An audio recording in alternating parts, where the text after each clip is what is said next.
இன்றைய முதல் வாசகம் இறைவாக்கினர் எரேமியா நூலிலிருந்து வாசகம். அதிகாரம் 26 வசனம் 1 முதல் 9 முடிய. யோசியாவின் மகனும் யூதாவின் அரசனுமான யோயாக்கிமுடைய ஆட்சியின் தொடக்கத்தில் ஆண்டவர் அருளிய வாக்கு. ஆண்டவர் இவ்வாறு கூறுகிறார்: நீ ஆண்டவர் இல்லத்தின் முற்றத்தில் நின்று கொண்டு அங்கு வழிபாடு செலுத்த வரும் யூதாவின் எல்லா நகரினருக்கும் சொல்லுமாறு நான் உனக்கு கட்டளையிடும் எல்லா சொற்களையும் நீ அவர்களுக்கு அறிவி. அவற்றில் ஒன்றையும் விட்டுவிடாதே. ஒருவேளை அவர்கள் உனக்கு செவிசாய்த்து அவரவர் தம் தீய வழிகளை விட்டு திரும்பலாம்.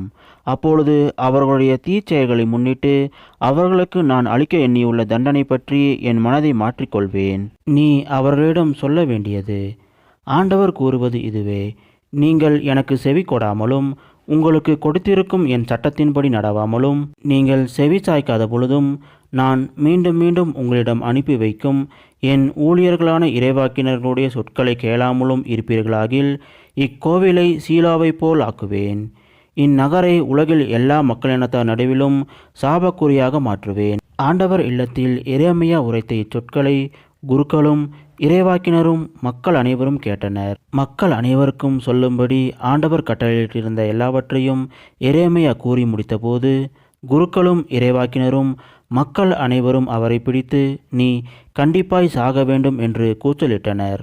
இக்கோவில் சீலோவை போல் மாறும், இந்நகர் குடியிருப்பாரற்று பாழாய்ப்போகும் என்று ஆண்டவரின் பெயரால் நீ ஏன் இறைவாக்கு உரைத்தாய் என்று கூறி ஆண்டவர் இல்லத்திலேயே மக்கள் எல்லோரும் எரேமியாவை சூழ்ந்து கொண்டனர்.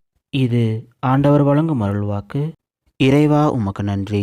இன்றைய நற்செய்தி புனித யோவான் எழுதிய நற்செய்தியிலிருந்த வாசகம். அதிகாரம் 11 வசனம் 19 முதல் 27 முடிய. லாசர் இறந்ததால் மார்த்தா மரியா இவர்களுக்கு ஆறுதல் சொல்ல பலர் அங்கே வந்திருந்தனர். இயேசு வந்து கொண்டிருக்கிறார் என்று கேள்விப்பட்டதும் மார்த்தா அவரை எதிர்கொண்டு சென்றார். மரியா வீட்டில் இருந்துவிட்டார். மார்த்தா இயேசுவை நோக்கி, ஆண்டவரே, நீர் இங்கே இருந்திருந்தால் என் சகோதரன் இறந்திருக்க மாட்டான். இப்போது கூட நீர் கடவுளிடம் கேட்பதே எல்லாம் அவர் உமக்கு கொடுப்பார் என்பது எனக்கு தெரியும் என்றார்.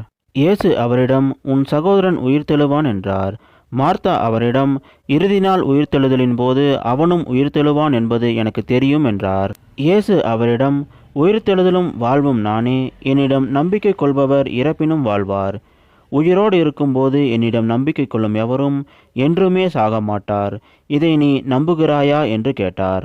மார்த்தா அவரிடம், ஆம் ஆண்டவரே, நீரே மெசியா, நீரே இறைமகன், நீரே உலகுக்கு வரவிருந்தவர் என நம்புகிறேன் என்றார். இது கிறிஸ்து வழங்கும் நற்செய்தி. கிறிஸ்துவே உமக்கு புகழ்.